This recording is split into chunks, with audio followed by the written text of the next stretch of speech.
เข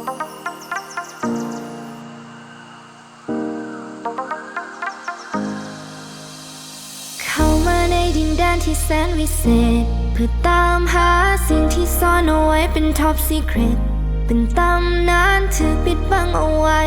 ว่าเคยจะมีผู้ใดได้ครอบครองสิ่งที่ล้ำค่าจะอยู่ไสอยู่แห่งใด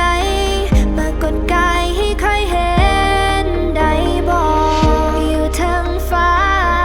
หรือสายน้ำจะอยู่ที่ใดสวยออกมา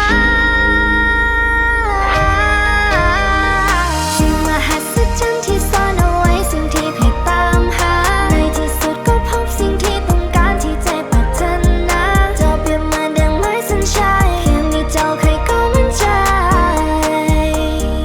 I believe in the lead ที่ผ่านข้างหน้าบอกว่าปัญหาและว่าความเสียใจตั้งแต่ได้พบกับเจ้าตอนนี้มันมีชีวิตใหม่โลกสดใสเจ้าเหตุให้ใครมั่นใจอยู่ใส่ใครก็มั่นใจพอได้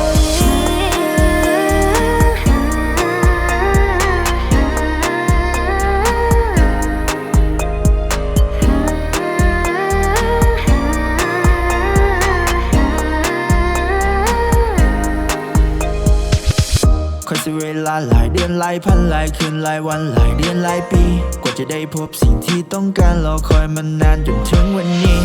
เป็นดังความฝันที่